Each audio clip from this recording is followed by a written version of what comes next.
कहानी की शुरुआत में हमें दुनिया की सबसे खतरनाक जेल एल्केट्राज को दिखाया जाता है। इस जेल से आज तक कोई भी जिंदा बचकर नहीं जा सका, क्योंकि जेल के चारों तरफ पानी फैला हुआ था और जेल की सुरक्षा भी इतनी ज्यादा थी कि यहाँ कोई परिंदा पर भी नहीं मार सकता था। अब जेल में एक कैदी फ्रैंक मॉरिस को लाया जाता है। यहाँ गार्ड मॉरिस की अच्छे से चेकिंग करता है। गार्ड मॉरिस की पूरी चेकिंग करके उसे एक ब्लॉक में भेज दिया जाता है और वहाँ उसे एक सेल में डाल देता है। मॉरिस को सेल में बंद करके एक गार्ड उससे कहता है कि एल्केट्राज में तुम्हारा स्वागत है, और उसी दौरान वहाँ पर बेल बजती है और सभी गार्ड्स वहाँ सभी सेल्स को एक एक करके चेक करने लगते हैं। तभी तमाम सेल्स के दरवाजे खुलते ही वहाँ सभी कैदी बाहर निकल आते हैं। सभी कैदी लाइन से अपना अपना खाना लेने के लिए आ जाते हैं। खाने के समय मॉरिस के सामने एक कैदी लिटमस होता है। इससे पहले कि मॉरिस खाना खाता, उसी दौरान एक कैदी जिसका नाम वुल्फ था, वह मॉरिस को घूर घूर कर देख रहा होता है, जिसे देखकर मॉरिस थोड़ा घबरा जाता है। तभी खाना खाते समय लिटमस मॉरिस से उसका थोड़ा सा खाना मांगता है। मॉरिस भी मना किए बगैर उसे अपना खाना दे देता है और लिटमस अपना खाना अपने पास रखे हुए एक चूहे को देता है। ये देखकर मॉरिस को थोड़ा अजीब लगता है, क्योंकि वह चूहा उसका पालतू था। अब रात को मॉरिस आराम कर रहा होता है कि तभी गार्ड आकर उससे कहता है कि वार्डन ने तुम्हें बुलाया है। इसीलिए मॉरिस सीधे वार्डन के पास जाता है। वार्डन उससे कहता है कि तुम्हारा इस जेल में स्वागत है। मुझे पता है कि तुम पहले भी बहुत सी जेलों से भाग चुके हो, लेकिन इस जेल से तुम कभी भी नहीं निकल पाओगे, क्योंकि जो भी इस जेल से भागता है वह सीधा समुद्र में जाकर मर जाता है। और अगर तुमने यहाँ से भागने की कोशिश भी की तो तुम्हारा रास्ता पानी रोक लेगा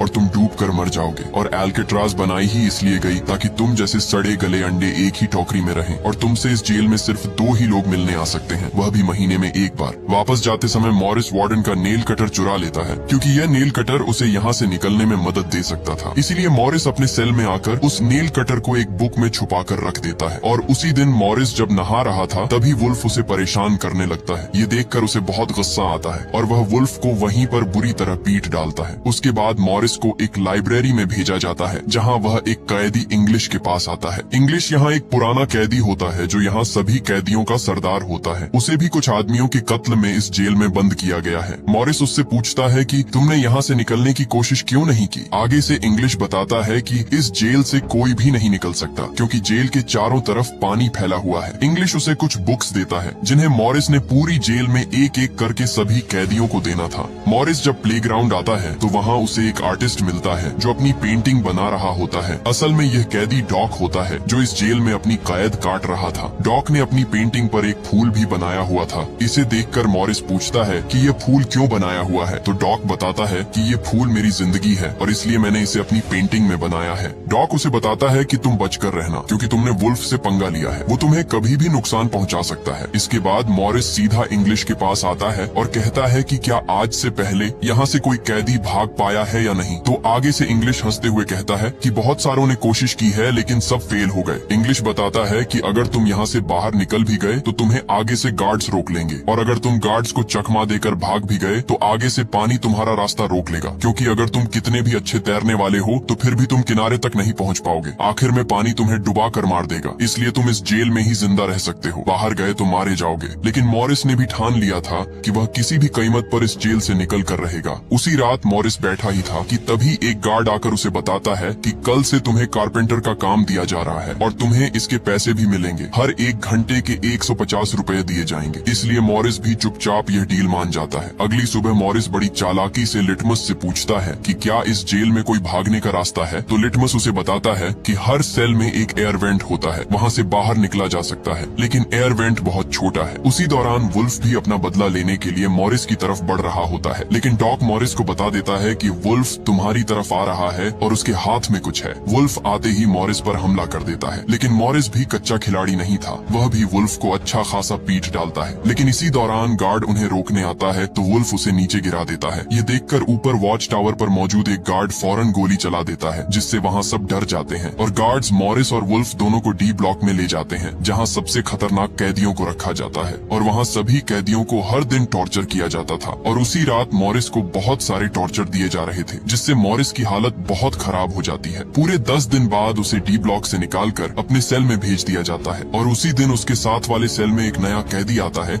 जिसका नाम चार्ली बट्स होता है। दोनों के बीच अच्छी दोस्ती हो जाती है। मॉरिस भी अपने नए दोस्त चार्ली को सबसे मिलवाता है और दूसरी तरफ वार्डन भी सभी कैदियों के सेल्स को एक एक करके चेक कर रहा होता है। तभी वार्डन डॉक के सेल में आता है, जहाँ उसकी बहुत सारी पेंटिंग्स पड़ी हुई थी। डॉक ने वार्डन की पिक्चर भी बनाकर रखी हुई थी, जिसे देखकर वार्डन के चेहरे पर मुस्कुराहट आती है। और अगले ही दिन अचानक वार्डन ने गार्ड से कहा कि डॉक के सेल से सभी पेंटिंग्स को हटा दो और अब से वह कभी भी जेल में पेंटिंग्स नहीं बनाएगा। इसलिए यह देखकर डॉक का दिल अंदर से टूट जाता है, क्योंकि डॉक अपनी पेंटिंग्स की वजह से इस जेल में अपना टाइम पास कर रहा था। अगले दिन मॉरिस डॉक को परेशान होते देखकर गार्ड से पूछता है कि डॉक इतना परेशान क्यों है, वह हमसे कोई बात भी नहीं कर रहा, आखिर वजह क्या है। तो गार्ड उसे बताता है कि तुम अपने काम से काम रखो। इसके बाद डॉक कारपेंटर का काम शुरू करने से पहले अपना फूल मॉरिस के कपड़ों में डाल देता है और काम करते समय एक गार्ड को बुलाता है और एक कुल्हाड़ी लाने के लिए कहता है, और कुल्हाड़ी लेकर उसी समय वह अपने हाथों की तीनों उंगलियां काट देता है। क्योंकि उसकी पेंटिंग्स उससे छीन ली गई हैं, इसलिए अब उसे अपने हाथों की कोई जरूरत नहीं है। ये देखकर मॉरिस फौरन उसे देखने के लिए आता है, लेकिन गार्ड्स ने उसे डॉक के पास नहीं जाने दिया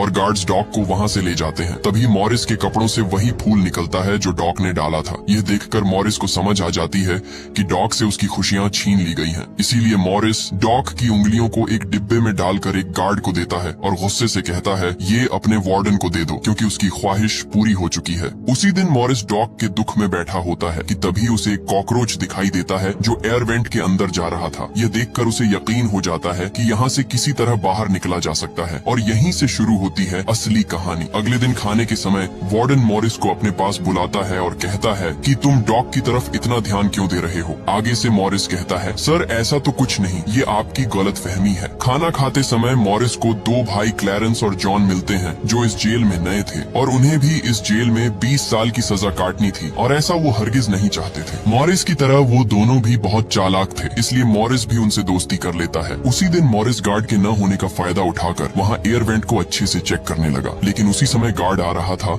इसलिए मॉरिस फौरन अपनी जगह पर लेट जाता है। अगले दिन इंग्लिश की बेटी उससे मिलने आई हुई थी। इसे देखकर उसे बहुत दुख होता है, क्योंकि जब उसकी बेटी छोटी थी तब से वह जेल में है और अब उसकी बेटी बड़ी हो चुकी थी। दूसरी तरफ चार्ली भी अपनी बीवी से बात कर रहा था। यहाँ उसकी बीवी बताती है कि तुम्हारी माँ के पास टाइम बहुत कम है, क्योंकि डॉक्टर ने उन्हें जवाब दे दिया है कि उनके पास कुछ ही दिन है। इसीलिए चार्ली के दिल में जोश आ जाता है और वह जेल से भागने का फैसला करता है। रात को चार्ली मॉरिस से कहता है, जब भी भागने का प्लान बने तो मेरी जगह भी खाली रखना। अब खाने के समय मॉरिस सभी साथियों को बताता है कि हमारा सेल ब्लॉक बहुत पुराना हो चुका है, नमी की वजह से दीवारें बहुत कमजोर हो गई हैं, इसलिए आसानी से यहाँ से निकला जा सकता है। मेरे पास एक नेल कटर है, अगर हम थोड़ा थोड़ा करके इसे खोदकर ऊपर पहुँच जाएं, तो हमें पता चल जाएगा कि यहाँ से भागने का रास्ता कौन सा है। जॉन आगे से पूछता है, तुम होल को कैसे छिपाओगे? मॉरिस कहता है, मैगजीन के कुछ पेपर से उसे आसानी से छिपाया जा सकता है। मॉरिस कहता है कि हमें कुछ डमी हेड चाहिए होंगे ताकि रात में उन्हें बिस्तर पर रखकर यहाँ से निकल सकें, लेकिन डमी पुतलों के लिए बाल चाहिए होंगे। यहाँ जॉन मॉरिस से कहता है, मैं सैलून में काम करता हूँ, वहाँ से कुछ बाल चुरा कर ले आऊंगा। मॉरिस क्लैरेंस से कहता है, तुम कपड़ों की जगह से थोड़े थोड़े करके कुछ रेनकोट्स चुरा कर ले आना, जिससे हम एक बोट बनाकर इस समंदर को आसानी से पार कर सकते हैं। आगे से चार्ली कहता है, मेरा क्या काम होगा? मॉरिस कहता है, जब मैं एयर वेंट खोदना शुरू करूंगा तो तुम ध्यान रखना ताकि कोई गार्ड हमें पकड़ न ले। इसलिए सभी साथियों को मॉरिस का प्लान पसंद आता है और उसी रात मॉरिस एयर वेंट को खोदना शुरू कर देता है। यहाँ मॉरिस के पास नेल कटर था, इसलिए उसे दीवार खोदने में बहुत मुश्किल हो रही थी, लेकिन उसने हार नहीं मानी और वह लगातार दीवार खोदता रहा। अगले दिन मॉरिस सभी साथियों से कहता है कि नेल कटर के छोटा होने की वजह से उसे दीवार खोदने में मुश्किल हो रही है। तभी खाना खाते समय मॉरिस को एक खतरनाक आइडिया आता है और वह चम्मच को अपने जूते पर रगड़कर उसे गंदा कर देता है और एक गार्ड को बुलाकर कहता है, यह चम्मच गंदा है, मुझे साफ चम्मच चाहिए। लेकिन यहाँ क्लैरेंस भी कहता है, मुझे भी किचन के बारे में पूछना है। इसलिए गार्ड ने दोनों को जाने की इजाजत दे दी। दोनों सीधे गार्ड के पास आते हैं। यहाँ क्लैरेंस गार्ड का ध्यान भटकाकर उसे बातों में लगा लेता है और इसी का फायदा उठाकर मॉरिस 2 चम्मच उठा लेता है और एक चम्मच को अपनी जेब में छुपा लेता है। रात मॉरिस सेल में बैठा था, तभी इंग्लिश सभी कैदियों को बुक्स देने आता है। तो मॉरिस उससे पूछता है कि मैंने लोहे के 2 टुकड़ों को जोड़ना है, क्या यहाँ कोई चीज है जिससे उन्हें जोड़ा जा सके? इंग्लिश पूछता है कि क्यों चाहिए तुम्हें? तो मॉरिस बताता है कि मैंने खुदाई करनी है इसलिए। लेकिन इंग्लिश आगे से कहता है कि ये इतना आसान नहीं है जितना तुम सोच रहे हो, इसलिए भागने के ख्वाब देखना छोड़ दो। अब अगले दिन मॉरिस लिटमस से एक सिक्का मांगता है और कहता है कि अगर तुमने मुझे सिक्का लाकर दिया तो मैं आपके लिए आपके मनपसंद गाने बजाऊंगा। इसलिए इसलिए लिटमस भी ये डील मान जाता है और उसी रात लिटमस उसे एक सिक्का दे देता है और मॉरिस फौरन एक चम्मच तोड़कर नेल कटर के एक हैंडल से दोनों को आपस में जोड़ देता है और आग जलाकर दोनों को अच्छी तरह से वेल्ड कर देता है। यहाँ उसका छोटा सा बेलचा तैयार हो जाता है और वह उस एयर वेंट को खोदना शुरू कर देता है। दूसरी तरफ चार्ली भी गार्ड के आने का ध्यान रख रहा होता है, लेकिन उसी दौरान चार्ली की आंख लग जाती है और तभी वहाँ पर एक गार्ड उनके सेल की तरफ आ रहा था। चार्ली उसके आने की आवाज सुनकर फौरन उठ जाता है और तभी चार्ली एक ग्लास से मॉरिस को इशारा करता है। ये देखकर मॉरिस फौरन एयर वेंट को छुपाकर अपने बेड पर लेट जाता है। गार्ड उसे कहता है कि तुम्हारे सेल से जलने की स्मेल आ रही है, तो मॉरिस बताता है कि क्या पता ये आपका वहम हो। गार्ड भी ज्यादा ध्यान नहीं देता और चला जाता है। गार्ड के जाते ही मॉरिस दोबारा से एयर वेंट को खोदना शुरू कर देता है, लेकिन खोदते समय उसे आगे से लगे स्क्रू दिखाई देते हैं जिसे हाथों से निकालना नामुमकिन था। मॉरिस जब भी कारपेंटर शॉप में जाता वो अपनी जेब में एयर वेंट से निकाली हुई मिट्टी भी फेंक देता और उसी दिन उसे कारपेंटर शॉप से एक छोटा सा स्टील का टुकड़ा मिल जाता है। मॉरिस चार्ली से कहता है कि यही तो मैं ढूंढ रहा था, लेकिन चार्ली कहता है कि मेटल डिटेक्टर में तो पता चल जाएगा। जब मॉरिस अंदर जाता है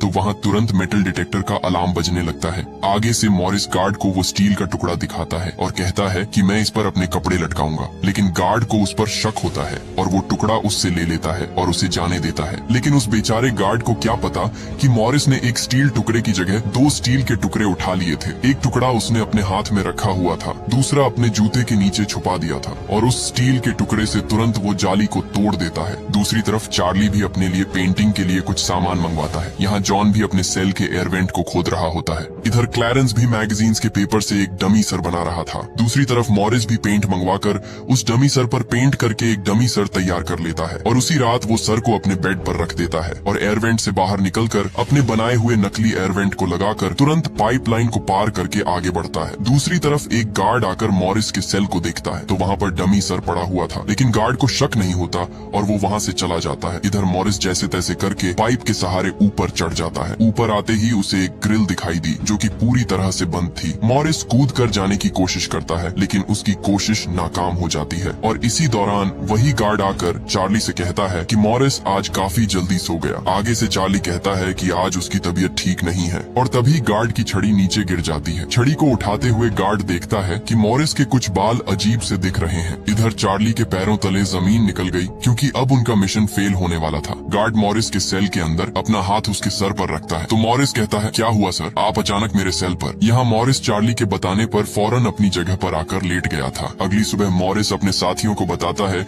कि मैं कल रात छत पर गया था। मैंने वहाँ एयर वेंट देखा जो कि बहुत ऊपर था और मैं उस तक नहीं पहुँच सका, इसलिए मेरे साथ किसी को चलना होगा। तो मॉरिस कहता है कि आज रात मेरे साथ जॉन जाएगा, इसलिए मॉरिस और जॉन दोनों दोबारा उस जगह पर जाते हैं। यहाँ जॉन मॉरिस को ऊपर उठाता है, लेकिन उनकी बदकिस्मती कि वह एयर वेंट बहुत मजबूत था और उसे सिर्फ और सिर्फ कटर मशीन से ही काटा जा सकता था। अगले दिन म्यूजिक हॉल में सभी कैदी म्यूजिक बजा रहे थे। तभी वहाँ पर पड़े एक छोटे से पंखे पर मॉरिस की नजर पड़ती है। ये देखकर मॉरिस तुरंत लिटमस से कहता है कि वह पंखा मुझे चाहिए, तो आगे से लिटमस भी उसकी बात मान जाता है और मौके का फायदा उठाकर मॉरिस उस पंखे को अपने म्यूजिक बॉक्स में छुपा देता है। लेकिन बाहर जाते समय मॉरिस को गार्ड रोक लेते हैं और उसका म्यूजिक बॉक्स चेक करने के लिए कहते हैं। तो मॉरिस कहता है कि मेरा सब सामान चार्ली के बॉक्स में है, इसलिए वो इस चेकिंग से भी बच जाता है। दूसरी तरफ मॉरिस उस पंखे से एक ड्रिल मशीन तैयार कर लेता है और उस एयर वेंट पर पहुंचकर वो उस एयर वेंट के कुछ टुकड़ों को काटने लगता है। यहाँ ड्रिल मशीन की आवाज सुनकर गार्ड्स ऊपर देखने के लिए आता है, लेकिन इससे पहले कि वो वहाँ पहुँच पाता मॉरिस अपना काम कर देता है। अगले दिन मूवी हॉल में सब मूवी देख रहे होते हैं और मॉरिस सभी साथियों से पूछता है कि सब काम कहाँ तक पहुँचा। तो आगे से वो बताते हैं कि हमारी तैयारी पूरी है, बस भागने की देर है। और यहाँ ये चारों साथी सोमवार की रात को